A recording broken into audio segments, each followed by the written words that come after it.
Welcome to another episode of Progress, Potential, and Possibilities, discussions with fascinating people designing a better tomorrow for all of us. I'm your host, Ira Pastor. Welcome, everybody, again to another episode of our show, bringing you another really fascinating guest today involved in creating a better and safer tomorrow. Today, we have the honor of being joined by Helmuth Martin Reisner, who is Director of the Defense Resolve Department at the Ministry of Defense of Estonia, where he leads their department at the ministry focused specifically and dedicated to monitoring and improving the defense resolve of both Estonia's reservists, Estonia has a reserve army, as well as that of the general population. With a Master of Arts focused on politics from University of Glasgow, as well as undergraduate studies in political sciences from Stockholm University and the University of Copenhagen, Mr. Reisner has a diverse range of experiences. During his time at the Ministry of Foreign Affairs of Estonia, he served as both Deputy Coordinator of Foreign and Security Policy at the Estonian Permanent Representation to the EU and Chief Staff Policy Advisor to the Minister of Entrepreneurship and Information Technology, with a focus on digitization and cybersecurity policies. Prior to his current role at the Ministry of Defense of Estonia, he also served NATO and EU Defense Policy Consultant, European Defense Policy Advisor, International Communications Advisor, and he was also an active squad leader in military service. He also currently serves as content advisor for the Tallinn Digital Summit, focused on data and artificial intelligence, cybersecurity, emerging technologies, and other themes of that nature. A lot of really interesting topics that we're going to be getting into today. Helmuth Martin Reisner, thank you so much for taking the time out of your schedule to come talk to us for a little while today. Thank you, Ira. It's a pleasure to be introduced in such a thorough way and in such kind words. When it's a pleasure to be on this podcast and on this show. When I was looking at the previous people that you've had the privilege to interview, it was a very humbling list of people. So it's great to be on this show as well with you and get the opportunity to talk a little bit about my background and what we're doing here in Estonia. Absolutely. It's a real honor having you as well. I'd love to start off, as we typically do, really just by handing things over to you a little bit so we can hear about your story, because you've been on quite an amazing journey to date. Take us back to sort of the beginning, if you would, because you developed intellectual interests early on in politics and political science. You had both military and non-military public service, which I read through your extensive bio. Talk a little bit about your background and how all this got started. Introduce us to you, basically. Yeah, so absolutely. So I'll start from perhaps the very beginning, because it kind of shapes the whole narrative of how I got to where I am today. So in the midst of all the descriptions, I was born in 1995, so relatively recently. The reason why I'm bringing this out is that in 1995, Estonia had just regained its independence. And I lived in Estonia for 10 years, and then I moved over to Luxembourg, where I lived another 9 or so years. So if we take and then obviously university in Scotland, in Stockholm and Copenhagen, and all these experiences together, this year, in essence, is going to be the first year when I will have lived equally in Estonia and outside of Estonia. So this year I will have now lived more in Estonia, in effect. So it's coming to that. But if we go back to sort of the beginnings of where all of this started, or where this interest in politics and Estonia and Estonian public service started, I think it goes all the way back to university, different aspects or different roles and moments in my university career. Because when I was growing up in Luxembourg, which is sort of the heart and center of the European Union, where many of the institutions are located. I moved from there onwards to Scotland to study political science in 2014. And this was also the year when Scotland had the independence referendum happening. And, as a young, perhaps a little bit naive, but also very ambitious political science student, this was a very interesting time to be in Scotland, because in Glasgow in particular, it was a very active area of Scotland, which was very in favor of regaining or gaining their independence from the United Kingdom, or separating from the United Kingdom. And one of my first kind of amazements or things that I found very interesting there was that, and I'll just paint a picture for you, is that, if you take political participation, you have these elections every now and then, it's active, you see campaigning all this on different levels, we're all used to that in essence. But what happened in Glasgow was that it was very interesting. If you take, for example, the main streets in Glasgow, what was so interesting about it was that perhaps like every 200 meters that you would walk along this street, there would be a little band or a little artist playing certain music there and supporting the independence campaign. So, people were very mobilized, they were very active and very highly participants in the independence referendum. So this was one of perhaps the first realizations for me that, wow, people are very much engaged in politics, and it was great to see that activism. The result turned out not in favor of independence, but the movement has still continued to kind of progress, and it's still an ongoing debate in Scotland. And so this was perhaps the first instance where I kind of saw the public will, so to speak, which kind of will come later into this narrative as well, what we're working on here today. The other aspect after that was in 2016, and 2016 was kind of a landmark year in many different areas. It was an interesting year because it started off, well, it's in the middle of the year, in June 23rd, we had the European Union referendum in the UK, and the United Kingdom decided to leave the European Union. And this was something which was quite shocking and surprising to me at that point, because obviously, having lived in Luxembourg, which is kind of the center of the European Union, those European ideals or these values that we should be, working together in this world that we're living in these days, it was somewhat imperative that this was the right thing to be doing. And then I think everybody, or at least I would assume that most people, most experts, all assume that the United Kingdom will choose to stay inside of the European Union. And when the results came in around 3 o'clock at night, I remember watching the results in Luxembourg with one of my friends. It was a shock. It was a shock to my friend. I remember him being in tears, a full-grown man, about that something had just happened, something very profound in politics had just happened, that we don't really understand what happened there. So I think the next few months after that, I think for a few, perhaps even years after that, I spent kind of soul-searching as to understanding how can something like this happen? How can it be that a country which, is global by its default state decides to vote to leave something which they kind of helped shape? They were not members of the European Union from the beginning, but they did join. They had a referendum. They decided to remain in it. And if you looked at the results of the Brexit vote and where the most predominant areas of supporting independence from the European Union were, those were areas which were had the least economic developed areas, but also areas where European funding, for example, was notably the highest. So it created this narrative that, on a rational level, it was really hard to explain why people are deciding to leave, for example, the European Union. But on an emotional level, you could start to understand it once you put in migration, all the other worries into it. And this was, as a political science student, this was a very interesting aspect where you start to realize that, okay, on a rational level, you might have a certain perspective. You might assume that people might want to decide things on a rational basis, maybe calculate their decisions. but then also look at the other aspect, which is, the emotional part of it, right? Right. And I think this really ties into what happened half a year later with the US elections in 2016 when Trump got Yep. elected. Because Yep.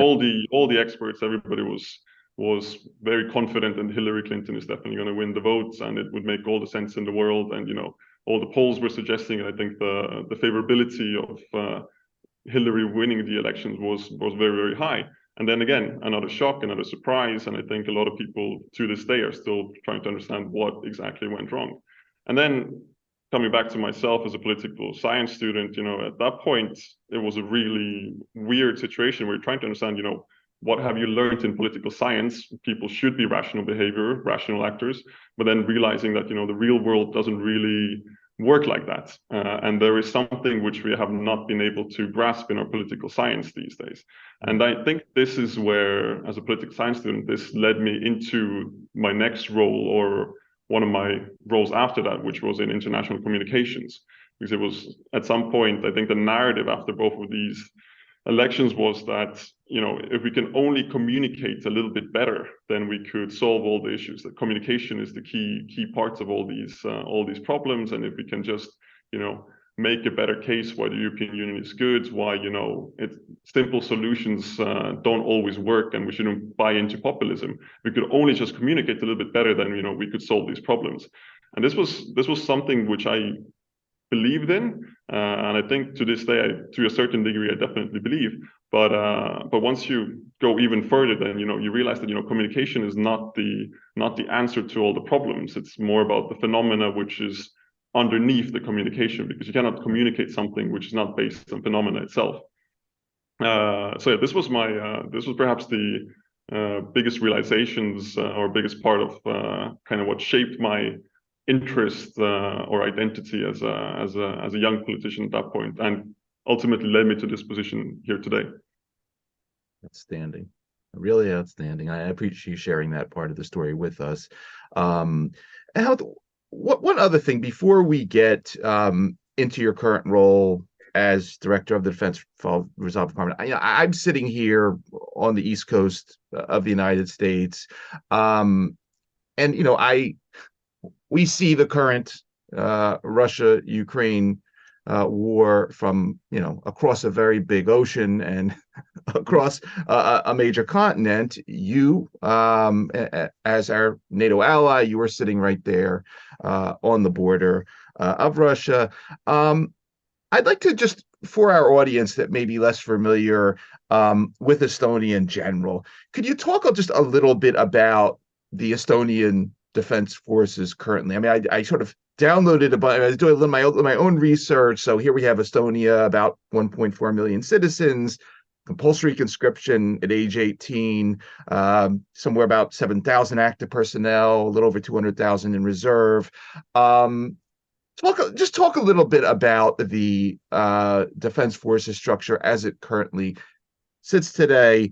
And just if you don't mind, sort of saying a little bit about how has the last year just affected sort of the average Estonian on the street? And I say this because we'll be getting into sort of the different themes that you focus on nowadays. But say a couple words about that as well. Educate us. No, absolutely, no problem. Perhaps I'll start with the overview of the Estonian Defense Forces a little bit, Please. And then I'll highlight on how the past year has gone here in Estonia, and what our perceptions and what the Estonian perceptions are. And I'm happy to share data, which is one of the things that I'm working on a lot as well. Excellent. But you kind of got explained the main gist of the Estonian Defense Forces. So as you mentioned, we are a very small country. We are 1.3.6 something million people. So we're one of the smallest countries, one of the smallest NATO allies that is actually there. And as you correctly mentioned, we are on the border of our aggressive Russian neighbor. And due to our small size, we don't have the privilege of just having a professional army such as the United States, the United Kingdom, or France, for example. So in effect, in Estonia, we need every person in Estonia to kind of be ready to to not only not to say that everybody needs to be ready to go into active duty combat, but everybody needs to realize that they are also responsible for Estonian security and defense. So it's not only that, you have to pick up a rifle or something like that. It's also making sure that, if there is a crisis, you're not a person who needs to be taken care of or you need some assistance. You're a person who can provide assistance to others, perhaps, who perhaps don't have the capabilities to do it themselves. So this is kind of the underlying structure of the underlying motive behind why Estonia has developed this whole of society approach to security and defense. And as you mentioned correctly, mandatory conscription. So all males aged 18 to 27 are mandated to go into military service, which lasts from 8 to 11 months.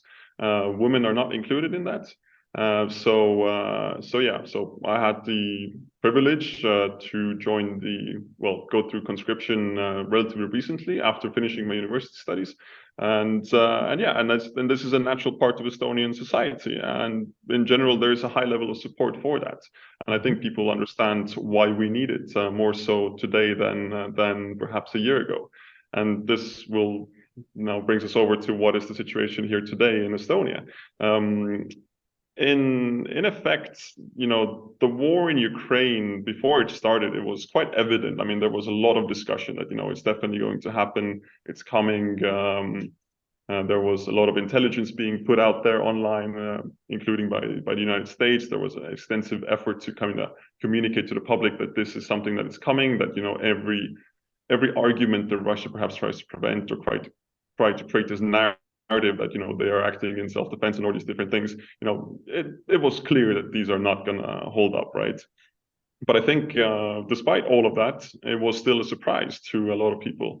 Perhaps surprise not on a rational level again, but on an emotional level. Perhaps they thought to the last day that, you always hope for the best in essence.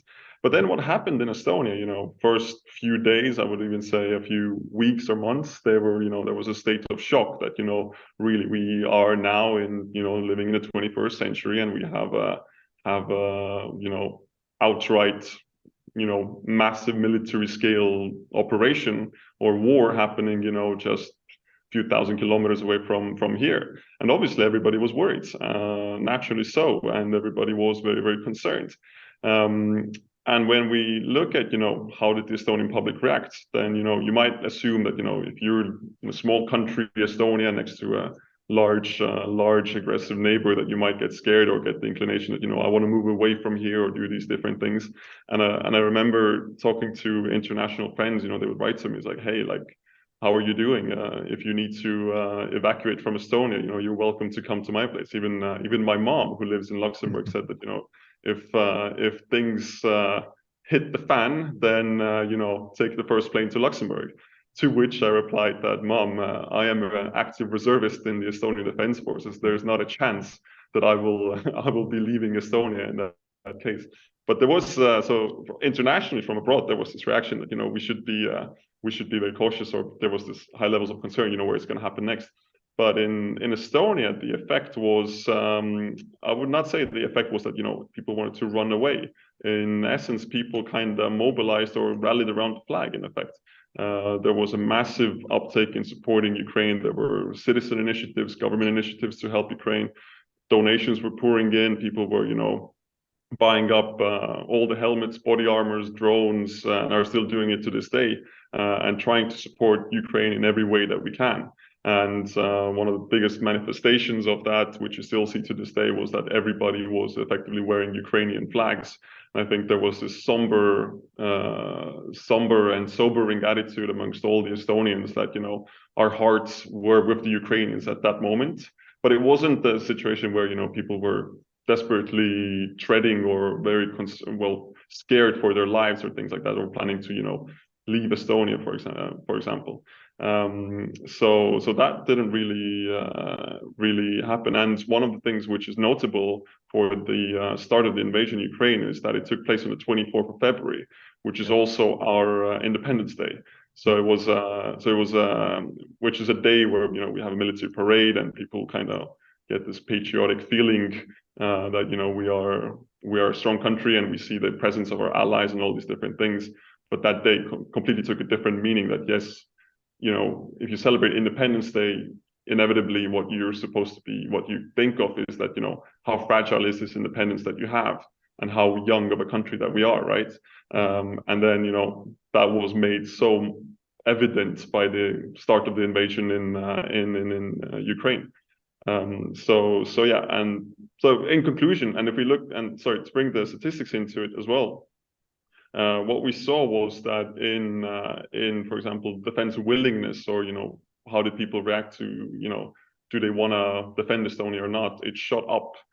In certain age segments, it shot up 20% across the board. If you take the averages, increased from somewhere around 70% to 77% to 86%, something like that. So that means that 86% of all Estonians that we poll, which can be aggregated to all the Estonians, said that if there was a war against Estonia, we would have to put up resistance. There's no chance that we're gonna be in the middle about this, that we need to defend Estonia. And if we look at people who said that I'm willing to take part myself, I'm willing to pick up a gun or do some other more active measures to participate in Estonian defense, that percentage also shot up around 10-12% to something around 66% or so, which means that every second, 2 out of 3 people in Estonia will say, okay, how can I serve my country? How can I protect Estonia? So that was the effect that we had, instead of what you might assume that people say like, okay, Russia is this big Leviathan, we cannot do anything about them. If they want to be aggressive with Estonia, then I don't want to be here. Then it's worthless to put up the fight. So it was I think it galvanized people, and it gave us a stronger sense of resilience. And obviously, the more Ukraine showed that they can resist, I think that was an inspiration not only to Estonia but towards everybody in the world, that what it means to have a population which is ready to protect themselves and are not willing to give up easily. Yep, excellent. Yeah, that segues perfectly into to my next point. Now, you were interviewed, I think it was about 6 weeks ago or so, in Foreign Policy magazine, and the topic of this, the title of the article is "How Estonia is Planning for the Worst." And in this article, you highlight sort of your main responsibility now in this role at the Defense Reserve Department is how you merge these. You were just saying there's the belief in defense, and then there's the will to contribute to it. And this is at the heart your core responsibility now. You point out in this article all the things that whether it has to do with family structure, health, employment issues, everything that goes into this sort of out of the blue, that we got a war next door. We have to think about, and ultimately how it comes back, as I was saying, to belief versus the need to contribute. How about take us a little into the department now? It's a new department. You're the director of it. Talk a little bit about the background. Obviously, sort of what your day-to-day responsibilities are. Take a little time with this one, because I think this is extremely important. Sure, absolutely. So Defense Resolve is probably kind of this a little bit of an ambiguous name, which doesn't perhaps say too much. But I think the best way to explain it is that we're a department which deals with increasing defense willingness of the general public. And defense willingness is a word that we use in Estonia because, and I think the analog for that would be will to fight, which is perhaps more universally understood in different areas. But the case with Estonia is that we don't really need to have a will to fight, because we're not trying to conquer any territories or go on a conquest or imperial colonial mission somewhere. What we're trying to do in our national defense structure is predicated or kind of revolves around defending Estonia itself, right? So anyhow, what happened after the war in Ukraine was that we saw how the Ukrainians are ready and capable of putting up fierce resistance against the aggressor. And when we had these discussions in the Ministry of Defense, and I was not there at that point or around those tables, was that this is an area which is really important. If you look at United States Marine Corps doctrines, or if you just go into military historians Sun Tzu or Clausewitz, they all state that war in effect is a conquest of different wills, and whose will prevail over the other's will, right? You don't need to defeat an army on the battlefield, you need to just break their will. And so they make the statement that, you know, will to fight or willingness to defend is one of the most important aspects in warfare, which I think was also the driving impetus that, you know, if that is to be the case, then, you know, are we actively trying to foster this will? Are we trying to boost this effect? Is it, you know, is it enough to just, you know, have standard communication practices, you know, talk about different aspects of, you know, why we need to defend Estonia, or do we need to kind of coordinate these things, kind of lead it, measure it, try to implement better practices, go outside of Estonia, see what the best practices are elsewhere. So it was all this discussion, I think, which ultimately led to the realization that, okay, if we believe this to be an important factor, and we see how important it is in Ukraine, then we need to start dealing with this. We need to have somebody who's in charge of it, and somebody who can, you know, whose day-to-day, well, 24/7 job pretty much is to make sure that, you know, this is an area which we're focusing on, and that we're working towards certain policies and trying to get some results, and we can actually measure whether we're having an effect. And if we're not having an effect, then perhaps see what else we should be doing, right? So this was kind of the backdrop of what happened last year in the second half. And then the decision was made that, you know, we should create a dedicated department for this in the Ministry of Defense. And this is where I was then called back to the Ministry of Defense. It was my fourth time coming back to the MOD, and asked to, you know, create this department, kind of seek out what we need to be working on, where are the kind of the shortfalls, where are the problems that we need to be working on, and then, you know, try to have positive effects and create a safer tomorrow for Estonia. And so that was kind of the backdrop. And then what we're now working on after, you know, a few months of kind of soul searching and trying to see where we should be dedicating our energy towards, was that, you know, our mission statement really is that what's most important for the Ministry of Defense perspective and for Estonian national defense is that our reserve army needs to be highly ready, motivated, and willing to take part in defending Estonia. In wartime, this obviously means, in a very linear sense, that, you know, we need them to be on the front lines and participating in defense. In peacetime, it's a little bit more blurry, perhaps, but in peacetime, how we measure it in largest effect is that, you know, participation on different exercises. So Estonia, which unlike many other countries, we have very regular exercises compiling of all the, well, not all the reservists, but a large part of the reservists. I think this year we are training or mobilizing for reservist exercises around 30-something odd thousand people, including NATO allies. And these are, you know, planned exercises, but we're also doing snap exercises, which means that you have less than 24 hours to kind of drop everything you're doing, drop your children off at, you know, your grandparents' place, and then, you know, come to the mobilization point, pick up a gun, go to the forest, do some training, and then, you know, go back. And, you know, this is how we kind of measure, you know, what our reserve army is, how fast they're able to react. And, you know, it also comes about, you know, how fast they're able to react is predicated on how willing or how ready you are to take part in these different things. So our first part of the mission in our department is, you know, making sure that our reserve army is highly ready and willing to take part in defense in these different categories then.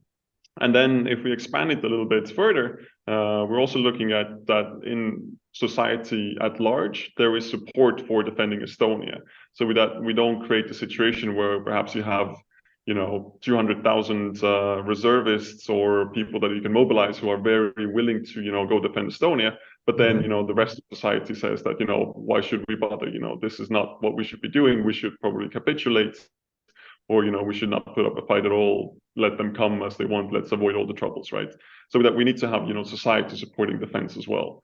And then the final part of that is that we need to create a situation which I think the Americans have done very well, is that, you know, in society we kind of value our defenders or our armed services, our armed forces.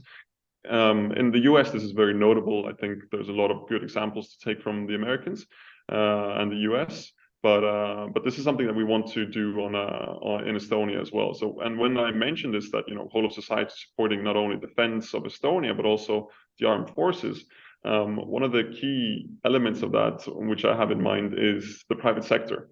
Yep.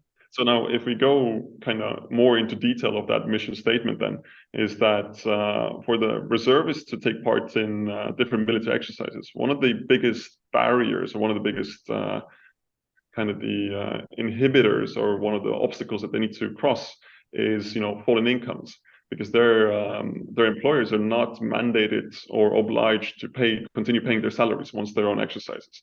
And whilst we do give them, financial support for being on exercises, if you're a high-earning CEO, we're not going to be paying your full salary, unfortunately, for the duration of your exercise. So what we're trying to do is, raise awareness amongst the private sector and the employers that, this is a part where you, as a private sector institution, can actually contribute to national defense. And you can do this through continuing to pay the salary of your employees who are also reservists, right?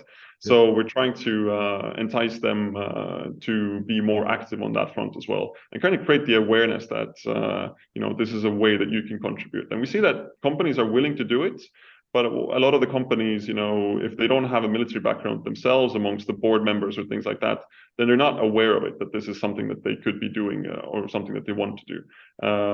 So it's a question of, kind of giving the information out there and kind of supporting, or showing the good influences or the good role models in that regard. And this is one concrete area which we're working on is, how to increase the cooperation between the Ministry of Defense and wider scale, defense of Estonia and the private sector, for example. And other elements. So that's one concrete element. Some of the initiatives that we're working now is to kind of award those, or to kind of highlight those role models, those employers who are doing it today, and kind of create this attitude for, kind of give them a nice award, a ceremony, to kind of those things that, if you get a civilian order of merit or things like that, then somebody else say, okay, what did they earn this for? And then, you get to say that they did something notable on this front, and then have everybody else look on and say, well, I could be doing this, I could also be, a candidate for this award, for example.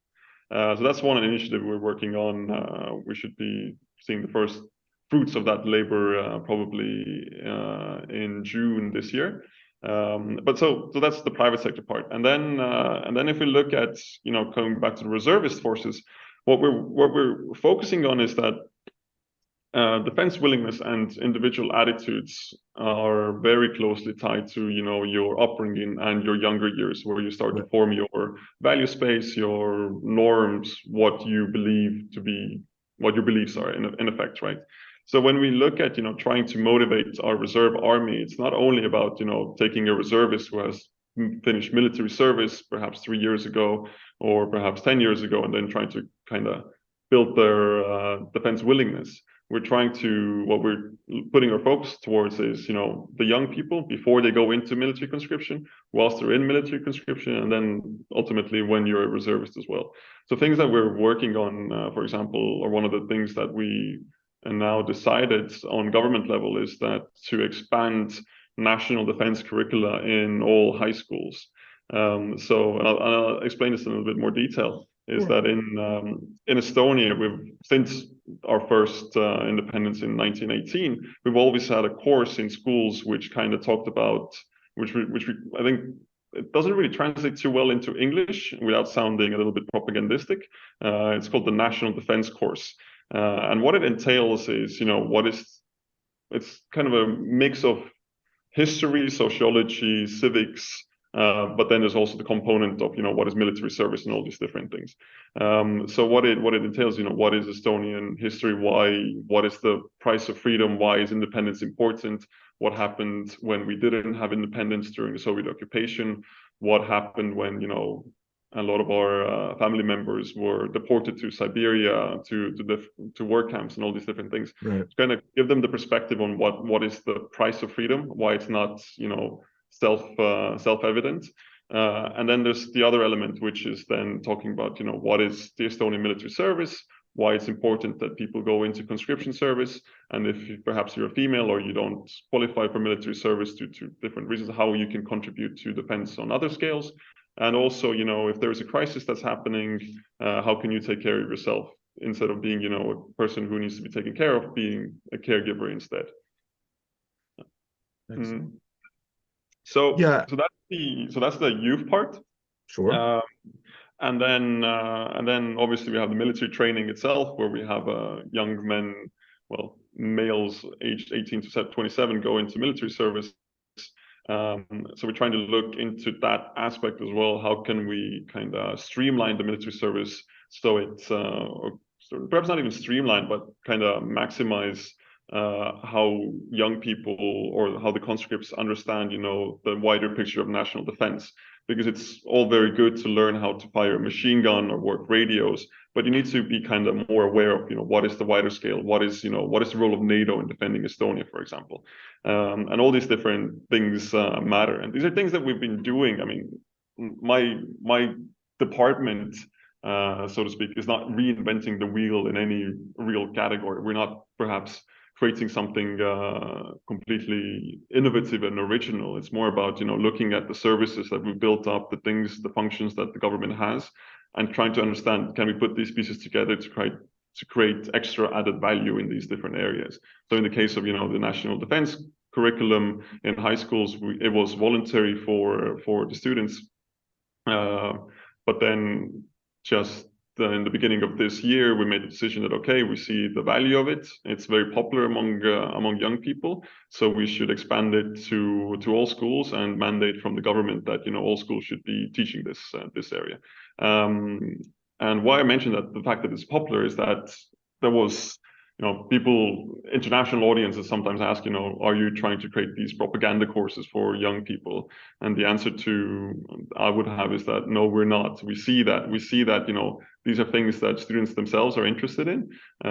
They want to take part of these things, and we see that it has a positive effect later on in their lives, whether it is, in military service, or whether they are, better adapted, taking on different situations, or perhaps in medical assistance, or if the crisis should come. So that's one part we're working on, and then the military conscription, and then obviously also the reservists themselves.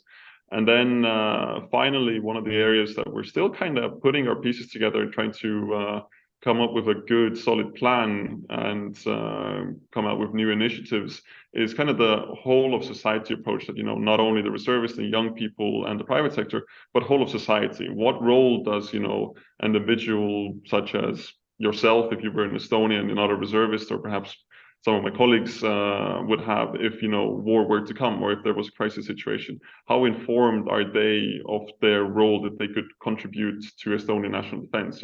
If I'm, instead of being Martin Reisner, my name is Marilyn Reisner, and I live in Estonia, I'm not a reservist, then, what can I do for Estonia, right? And this is it's a very interesting topic, but it's also a very tricky part, because, everybody's different. You need to balance the needs of the state in different crisis roles, and then you also need to balance, the readiness of different people and their skills.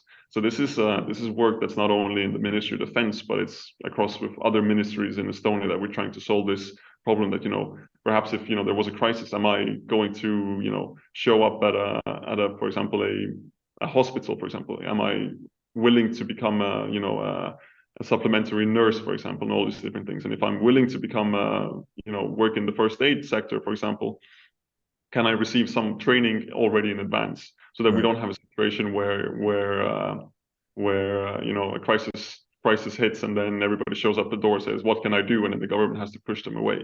And then sorry, and I'm going to go back to the question you had before about the composition of the Estonian Defense Forces, which I forgot to mention shamedly, was that in Estonia, one of the unique parts of Estonian security is that, we have the regular army, the professional army, the reserve army, but then we also have an organization called the Estonian Defense League. Yep. Which is an organization, which is also a military organization in Estonia, in the structure of the Estonian Defense Forces, under the command structures there. And what it consists of is just people who volunteer to take up a military role for themselves. So if they decide that, I want to do something, then they will be able to join the Estonian Defense League, go into military training, get a role in a military unit, for example, and then fulfill that role. So this is one of the ways that, you know, if people have high readiness and willingness to defend Estonia, this is one of the first stops that they take to kind of participate in Estonian defense. And then I'm going to go back one more layer of your questioning, where you said, you know, what was the reaction of Estonians after the invasion of Ukraine? What we saw with the case of the Estonian Defense League, again, the all-volunteer unit organization, we saw that it had a massive uptake in interest. It was just in the last year, we got 4,000 new members into the organization. 4,000 people who said, I want to, if crisis were to come, I want to be able to contribute to defense of Estonia. I want to learn how to, you know, defend Estonia. I want to pick up a rifle or do some other things such as drones or support logistics, but I want to have a role in that. And I think this is perhaps the highest manifestation of, you know, defense willingness, is that people who didn't have an obligation to defend Estonia would not be called up to join the front lines or anything like that. Voluntarily themselves said, you know, if war were to come, I want to be there. I don't want to be somewhere else. I want to take up this role myself. And when I mentioned 4,000 people, you know, it might not sound like a massive number for big countries, but if you take into consideration Estonia is a small country again, Sure. and the overall size of the whole institution organization is somewhere around 30,000 people, a little bit less. That means, you know, more than 10% of the whole size of the organization kind of grew. It grew by 10% just after the effects of Ukraine. And I'm a member of that as well. I participate on these exercises every month.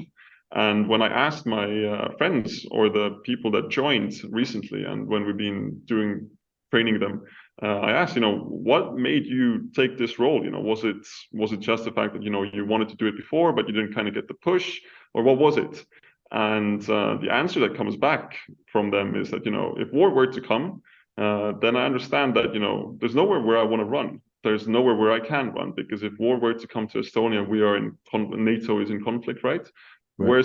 Where is, you know, a safe area, and am I able to even leave Estonia? Because, you know, we are surrounded from 2 sides or 3 sides by water, and then, you know, along the border through Latvia and Lithuania, there is also Belarus and Kaliningrad.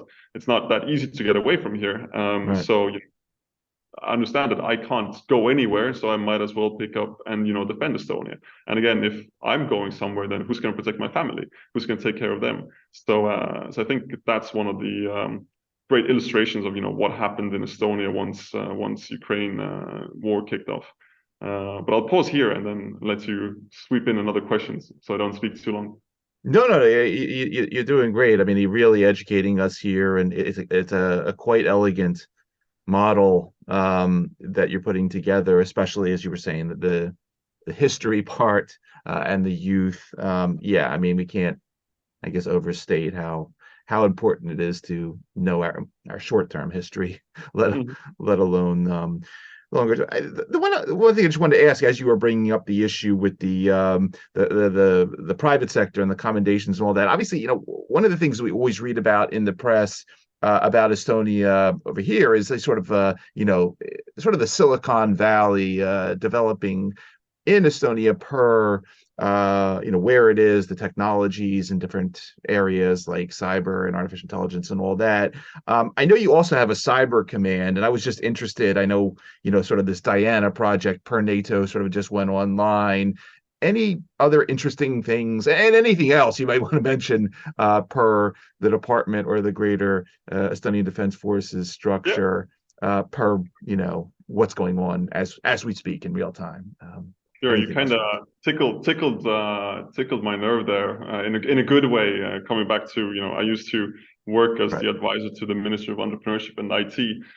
So this was one of the things that we would go out internationally, kind of introduce the business opportunities and the Estonian startup scene, and why we're such a cool country, and why everybody should invest in Estonia. So I'll just stop on that point a little for 2 seconds. You mentioned that, you know, if you look in international press, Estonia stands out, you know, for our advances in digital government, or, you know, startup sector, or innovation, or AI and data.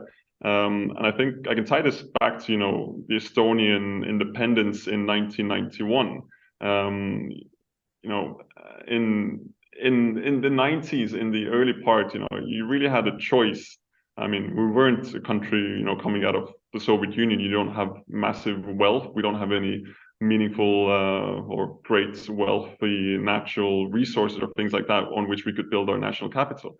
But we realized that, and I think this is unique to a lot of the countries which also share a border with a higher aggressive or an aggressive neighbor, such as perhaps the case of Israel, South Korea, Singapore, I think, and all these countries stand out in essence because they're small countries next to bigger neighbors who are perhaps not so friendly towards them, right? And I think what kind of ties these different countries together is that they realize that if they're not the best in a certain area, if they're not able to compete technologically or in some areas where they have a competitive advantage, then they don't really have a chance. So they need to stand out somehow, and they need to kind of push themselves to be a little bit more risk-taking, innovative and perhaps adventurous. Because the alternative is that you're a country which doesn't really stand up for anything, and people don't really care about you too much. Yeah. And one of the Estonian national defense principles or foreign policy principles that we want to be kind of known on the international scene. We want to be relevant, and we want people to know about us. That and in effect, this supports the idea that we never want to be alone again. That we need our friends and allies to recognize us and be friends with us and see that Estonia is a great country, and we're a good ally, and we we will be able to protect them as well. So this is one of the one of the driving impetus for the Estonian startup scene, and when we were developing our digital state. And today, I'm not sure what the latest numbers are, but I think per capita, we have the highest number of unicorns now. It used to be the highest number of unicorns in the European Union, but I think we now overpassed Israel as well in the highest number of unicorns. Maybe I'm mistaken here, but still we have the highest number of unicorn companies in Europe, at least, that I can say confidently. So yeah. But then coming back to your question of the cyber command. Cyber in Estonia is a topic which gets a lot of attention both domestically and internationally. And I think one of the reasons for that is that if you go back into the year 2007, we had riots in Estonia regarding some of the Soviet memorial sites, and we witnessed or were the victim of a first, government-sponsored, government-organized cyber attack against Estonia. And this was kind of that was in 2007 when, cyber attacks on that scale were unheard of, or, they were discussed on an academic level, perhaps as a potential threat, but then we saw the real effects of that happening. And those attacks, if you go into today's scale of, what a DDoS attack or all these different things might look like today, it was perhaps a piece of cake because, now we're so accustomed, now we have the defenses ready. But, back in 2007, those were, big scale cyber attacks. And this kind of drove us into, another impetus that, we realized that, hybrid threats are still out there. They're active. We have been a victim of them, so we need to do something about it. And this kind of gave us the impulse that, we need to start investing into cyber. We need to kind of look forward, be more forward-facing, and see what the trends are and how we can protect ourselves.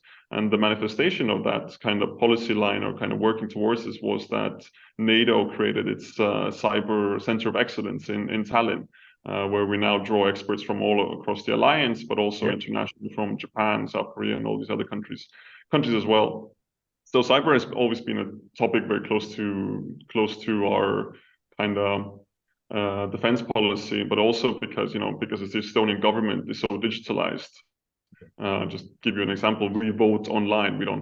We have physical elections as well, but everybody can vote in every election virtually through their computers as well. So cyber really, in essence, is kind of the reverse side of the same coin, that you have digital on one side, and then you need to have cyber on the other side, which is the reason why we take it so importantly. And we don't really have the luxury of not taking it importantly, because otherwise you could cripple the Estonian government with a cyber attack, and then what good would be a physical attack. So we need to be very careful or very invested into cyber defense. But then coming back into cyber command, this was also a development. I can't give you the exact year when it started, when we created this command, but it was also the realization that we need to train these reservists who can go into cyber command, do their military training in cyber domains in different areas of that, whether it's support or other areas, which I won't go into full details, but so we need to create a reserve units who can deal with these different issues as well. That if the crisis were to come, then we can protect the Estonian digital structures, but also not only just the government side, but also the military networks themselves. Because the more network your military becomes, the more you need to invest into defending those networks there as well.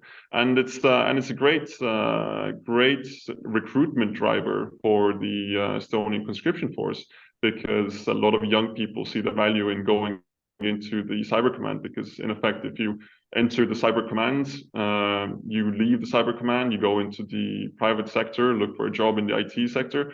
People already know that because you've been there is a kind of a badge of quality already given to you. So this is a good thing that we've been working on. Absolutely. Yeah, I wanted to tie that back to your background and sort of paint the full picture. But it's Helmut, it's an amazing journey. Clearly, you're in the middle of some tough times now, but you're obviously thinking on all the important fronts. And just again, wishing you and your team the best with all of it. Again, for everybody that's going to be listening to this particular episode of our show across the various podcast networks, or again, watching on the YouTube channel, again, you've been listening to Helmut Martin Reisner, Director of the Defense Resolve Department at the Ministry of Defense of Estonia. Helmut, I want to thank you again for taking the time out of your schedule to come talk to us for a little while and educate us on these themes. Obviously, thank you for everything you're doing, and not just for the Estonians, but for in the NATO alliance. And as we like to say on our show, thanks for trying to help to create a better tomorrow via everything you're involved in. It's a very great story, and again, wishing you the best with all of it as you continue to develop the department and these initiatives. Thank you, Ira. If you allow me to just add one comment Sure, please. into this, because I want to tie it because of the international audience of this show. I just want to illustrate one aspect which I think is a little bit doesn't get too much attention, but I think it's important to discuss it. Is the fact that defense willingness of Estonian national defense is not just predicated on us, a small country of 1.3 million defending Estonia by itself against the Russian forces. It means that in essence it means that we're here with our NATO allies, among which the United States is the most notable. And when we tie this back into defense willingness and how much are we ready to defend Estonia, it's predicated on the fact that we know that we can hold off perhaps the Russian aggression for a certain amount of days, but we're not going to be able to hold it off indefinitely. And this is why we need our allies. And the more we see our allies present in Estonia, the more we see the United States showing their commitment to NATO, showing their commitment to Estonia, to the Baltics, showing the presence. Just recently, I think yesterday, F-22 Raptors came to Estonia. All these different aspects of American commitment to NATO and the alliance kind of create this resolve that okay, we can defend Estonia because we know that our allies are here amongst us. So I want to use this opportunity to kind of state that as well, that our allies play a big part in that. So thank you to our allies as well, especially our American friends who are listening to this podcast. Awesome. Great message. Great having you. Really, really great story. And thank you again for sharing with us.